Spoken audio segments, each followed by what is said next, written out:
do miss HBO 24/7. So straight from the gate, in about 5 minutes or so, Canelo's going to be having his media workout. It's customary before every one of his fights. He has a media workout about, you know, up to a month or so before the fight. Oh, it's going to be starting soon. My one concern is I don't remember, but I believe Canelo is usually on time to his media workouts. Very professional dude. So how many days into the fight? Alexa, how many days until November the 6th? 17 days. There you go. So a little, just over 2 weeks from the fight. Now, I've said before that I got Canelo winning. However, I am not going to count out Caleb Plant. You know, just not yet, at least. Now, I'm not saying he's going to win, but I'm saying he is undefeated, and that, you know, should mean something. So, by the way, since we're here, let's go look at this god-awful undercard. Ugh. But me being the fan and media guy that I am, I pretty much knew that this undercard was going to be, you know, lacklusterish because of how much money both Canelo and Plant are rumored to be making. Canelo 40 million, Caleb Plant 10 million. That's just crazy as shit to me that Caleb Plant's making $10 million. But hey, more power to him. And I guess, you know, you can say that they're pretty much paying for the belt. You know? And by the way, I'm not high on Caleb Plant at all. Like, you know, and I'm going to explain to you here. 21-0 with 12 KOs, 29 years old. Let's go back to where he really stepped on the scene. Rogelio Bad Medina, by that time, he was done as a gatekeeper-ish type of fighter, because that's what Rogelio Bad Medina was, a gatekeeper. Jose Utkad, the guy, let me tell you something about this guy who's fighting David Benavidez, by the way. When is that? November the 13th, I believe, the very next week after Canelo versus Plant. They had a media call, virtual media Zoom call the other day. That is on the channel for those who want to see it. I was never high on Jose Utkad, the guy. You know, because when he lost to Matvey Korobov, it was like, all right, okay, all right. And I believe I covered this fight. I damn sure watched it. What undercard was this? I believe it was on like the Top Ranked TV page before they got on ESPN Plus, Crawford versus Gamboa. Yeah, I watched this fight. Well, anyway, I was never high on Andre Dirrell because, you know, Andre Dirrell, after he returned from his injury, you know, around the Super 6 tournament time, you know, I just thought he was damaged goods. But for some reason, people were treating him like he was some type of boogeyman. You know, Utkad, the guy, he wasn't no boogeyman to me. So with that being said, I don't rank his win over him very highly. And then who was after that? Subway Mike Lee. Do you want me to pull up the Turkeytopia? Here, I'll pull it up for you for shits and giggles. I'll pull it up for you. Mike Lee Subway. This should tell you enough right here. This should tell you enough right here. I was never really high on him. But anyway, I'm going to show you what I was talking about for those who don't, you know about fucking Turkeytopia. Here, he's got two of these shits, too. He's got two commercials. Mike Lee was the fucking man. Fucking Turkeytopia. I still get a kick out of this. I still get a kick. Subway trash as shit, too. I hate Subway. Like, for real, hate is a strong word, but I hate me some Subway, yo. Subway steak melts are a real hit. Built fresh, just the way I like. Tackle the fresh toasted protein-packed powerhouse steak and cheese. Now that's a 1-2 punch. Got to get my hands on some Subway steak melts. Mwah. Subway, Where winners eat. Fucking Turkeytopia. He got two commercials, too. I always like taking digs at Mike Lee. I can't stand him. He went from being like a gentleman to spitting all in the ring and licking his gloves and shit. Like, he turned into a whole degenerate once he got into the ring against Caleb Plant. Fucking Turkeytopia. One more for the road. When it comes to training, you gotta eat right. Gotta try the new oven crisp chicken sandwich. Never fried. Never greasy, always tasty. Merely 7 grams of fat. Time out. What? Talk about a game changer. Grease is out. Fresh taste is in. Where else but Subway? The new oven crisp chicken. Tackle one today. I am hungry though. I'm all over that like a hanging curve. Subway. The official training restaurant. And Mike Lee swore he was the shit because of them fucking bullshit commercials. Bro, you better get out of here with that mess. Well, anyway, I was never hot. Like, listen, you know, looking at the resume of my man, let me close out all these damn windows. Damn, I'm hungry now, too. How dare you? How dare you? How about that? Thanks, Mario, for the super chat. Keeping up the good work.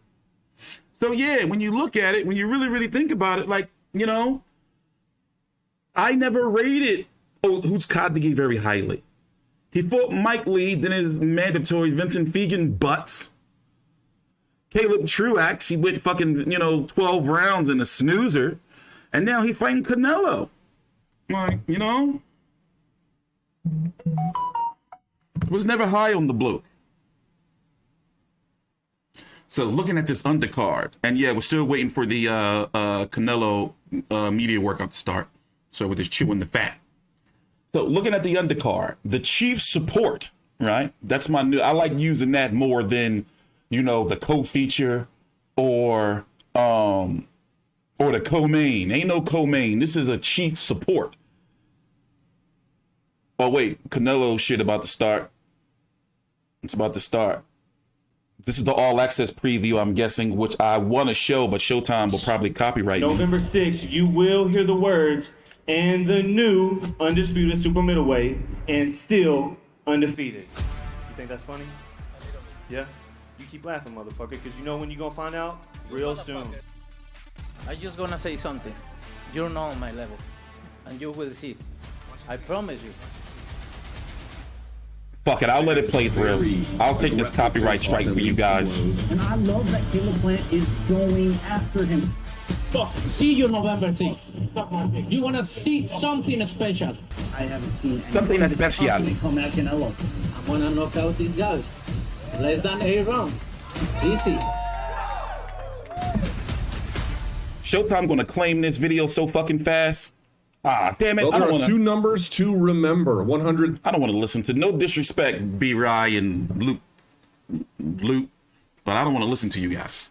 Anyway, as we were saying, the chief support is Anthony Durrell, the dog.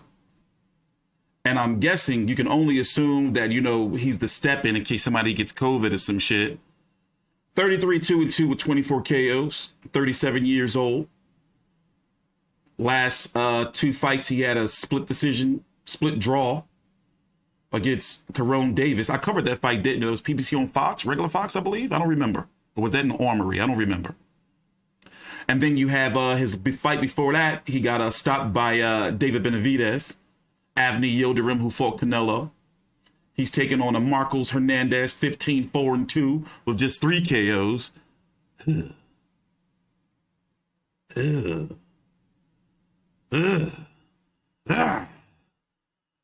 Bro, I don't even want to talk about this fight. Well, anyway, hey, he fought Jason Rosario back at 158 a few years ago. So yeah, this is the co-feature. The chief support. There you go. You have the return of Ray Vargas. He's been out for what? 2+ years. Leonardo Biaz up baby hands Ray Flores with all the rings drawn on attention. All right, we got to shut up now. Let's start the media workout. The world with a record of 56 wins, 1 loss, 2 draws, 38 wins coming by way of knockout. From Guadalajara, Jalisco, Mexico, we await the entrance of Saul Canelo Álvarez, the #1 pound-for-pound fighter, as he gets set for his matchup against.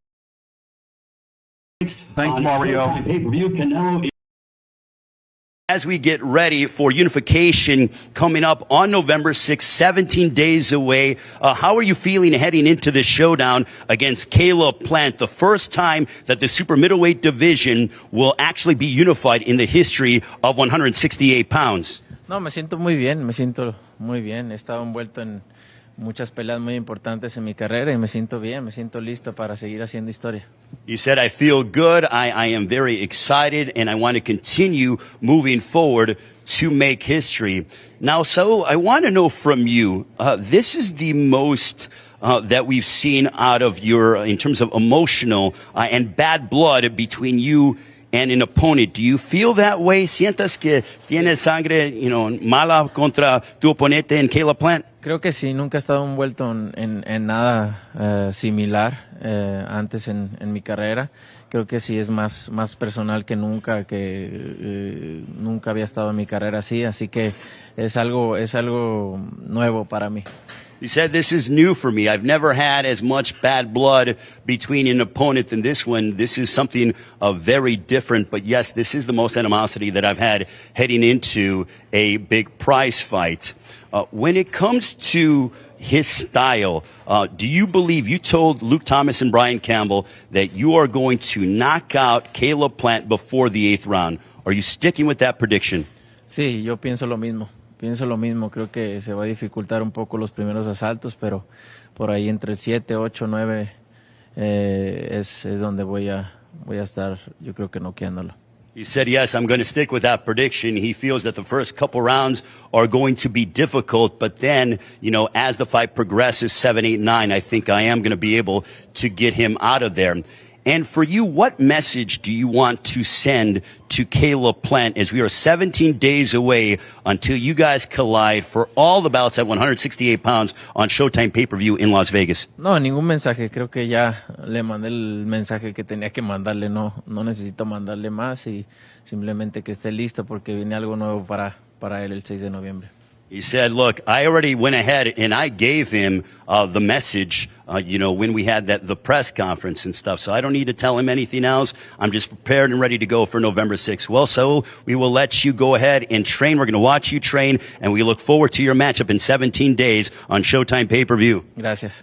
Saul Canelo Álvarez as he gets ready for November 6th, 17 days away. Well, Luke and Brian, he went ahead and stuck with his prediction that he told you after the press conference. He believes that the first couple rounds are going to be difficult. Then 7, 8, 9, he's going to be able to get Caleb Plant out of there, thus unifying the super middleweight division. BC, you're a big believer in Caleb Plant, or at least relative to some of the other challenges he's had. What do you make of the bold prediction?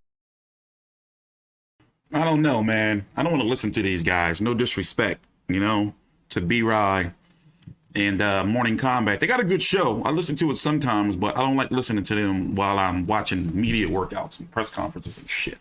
So, yeah, let's get back to the undercard. Ray Vargas is returning.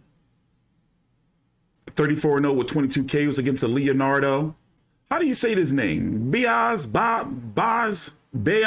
I'm butchering it. I'm full-blooded El Chicano male, and I can't even pronounce my own heritage's names. Anyway, he's 21-4 with 12 KOs. Nobody on his resume that I know of. Jesus fucking Christ. You see this? 5-5, 27-2, 16-19. Okay, so he won. Well, this is a light touch. He's been off for almost 3 years, 2.5 years, So he needed a light touch to come back, Boy, this undercard, man. Then you have Elvis Rodriguez taking on a Juan Pablo Romero. I'm scared to look at this Pablo guy resume. Oh, no, all right, there we go. We got a cracker here. All right. 11-1-1 with 10 KOs. Taking on a 14. All right, there you go. Yeah, I'm full-blooded El Chicano male. I'm half black, half Irish, half El Chicano. Thank you for asking. emotional and agitated and just sort of disturbed by the accusations and, you know, the gamesmanship that Caleb Plant has been throwing at him. We saw a different level of Canelo. We saw a violent Canelo Álvarez. We saw Canelo Álvarez that's like, this is my line, you have crossed it, and I'm going to push back at you. Typically, we see that with Canelo in fights because, look, he's all about business. But this is the most emotional we've ever seen Canelo Álvarez. But as I watched him come into the gym, he's calm, cool, collected. He knows he has business to handle, but I think it gives him a little extra oomph and a little extra more motivation to train even harder because of the fact that Caleb Plant and him do have that bad blood between each other. All right, Ray, we know you got work to do. We will talk to you later. There's going to be ringside interviews and everything else. So let's thank Ray. We'll talk to him in just a bit. BC, you and I here for a moment. All right. Well, we're going to, go back to the undercard until they come back. So, yeah, man, this undercard is, that's it. And I'm guessing you can expect to pay $79.99 on pay-per-view. In fact, what I'm going to do right now is I'm going to check my cable here and see if they've added it already so we can confirm the price. So I'm right now checking my pay-per-view thingy here. Crown Jewel is this week. Is that a thing? Man, my pop has been asking me about that. I've been trying to keep up with wrestling, man, but I can't do it no more. Hold on, I'm looking on my cable to see if they put the pay-per-view price so we can give you an official number. Oh, by the way, also this weekend, 10:30 p.m. Eastern, this Friday night, that's the 23rd, right? When is the 23rd? The 23rd is Saturday. Let me check. You know what? Let's just go check right now. Hold on. Let's just go check. Showtime. Hold on. Let's just go check. But 10:30. Give me a minute here. Let's go over to the Showtime. Yeah, there we are. No, it's this Friday at 8 p.m. Eastern. Okay, it said 10:30 when I checked yesterday, and I have the screenshots to prove it. So, yes, the first episode of Canelo, All Access Canelo versus Plant is going to be Friday at 8 p.m. Eastern. Ooh, it's lit. Let's see what they got up here already. So there's the countdown. 17 days, 6 hours, 17 minutes. And this undercard, boy, ew. They don't even got pictures for these cats. Oh, yeah, I'm supposed to be checking to see how much the pay-per-view is. My bad. So we only made it to the, Jesus. They're going to make me go through the whole schedule. Nope, I don't think it's on here yet. But I think we can safely say, given the history of pay-per-views, that it's going to be $79.99. That was what Fury versus Wilder 3 was. Wilder versus Fury 2. Tank Davis pay-per-view was $80 too, wasn't it? I know that Pacquiao Ugas was $80, I believe, right? But yeah, basically, listen, I'm going to be watching UFC that night anyway. Like, I'm not doing individual post-fight. It's a shame. For a pay-per-view, normally I cover the whole pay-per-view card, like me, and I'll do a post-fight video for each fight on the pay-per-view. But for that shit, get out of here, man. I'm a grown-ass man. I'm going to be watching UFC. And I'm not too thrilled about having to pay for 2 pay-per-views in the same night. I'm thinking about that now. That's fucking me up a little bit. I'm broke. Lawyer fees out the ass, child support and shit. Nope, my cable don't go up that far. But yeah, niggas broke. So we're waiting for them to come back. I'm guessing Canelo's changing out of his pajamas to put his training attire on. So I guess we could talk about some other boxing news, unless y'all want to talk about this undercard no more. Like, ew. Bro, this undercard is some bullshit. Like, And I understand, like, Canelo and Plant making guaranteed $50 million right there. Ain't no money to throw around. But like, bro, like, let's go look at it one more time for those who just got here. I mean, I knew it was going to be bad, but not this bad. Like, you know? Shit. Let's see what they're talking about, though. Because he can do all things, he can take on all styles. So, to your question, could the bad blood fuel a potential climactic moment for Canelo? It would certainly look very well and really double down on all the things we say about him in this rare sort of coming together of being the sport's biggest star. And oh, by the way, also, without question, its best competitor. We haven't seen that come together like that since Floyd Mayweather's run. I'd be curious to know what you're expecting here today from the media workout. On the one hand, I am very curious to see what kind of shape Canelo was in. Again, we're only 17 days away. That is not far at all. I want to see what kind of shape he's in. I kind of want to see how he moves and sort of what shot selection that they're focusing on for the focus mitts and then the pads and everything else. But BC, you know this as well as I do. They're not going to show their full cards to the media even a little bit. Obviously, some of this is pageantry and some of this is for media exposure. Are you looking for anything from a single training session for the media here in particular, or is that asking a bit too much? Yeah, they're talking about some bullshit. So in other news, according to Boxing Scene, Jake Donovan, Spence, and Ugas were working on fighting in February of 2022, obviously.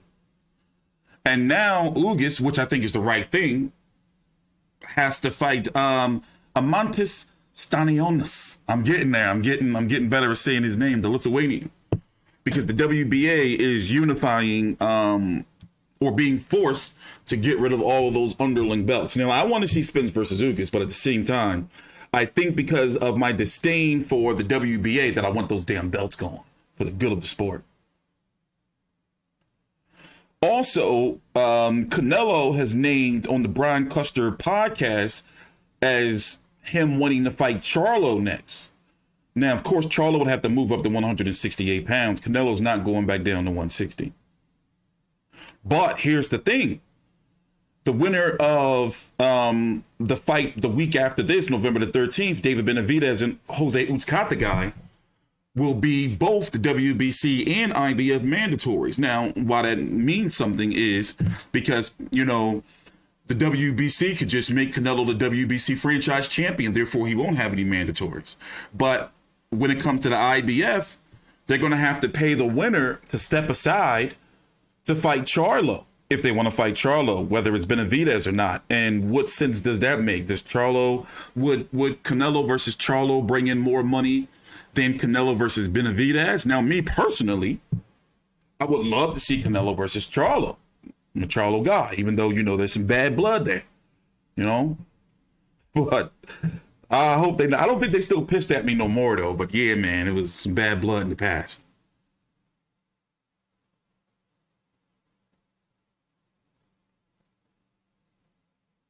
Yeah, Spence hasn't fought an IBF mandatory since didn't he have to fight Ocampo directly after winning against Kell Brook?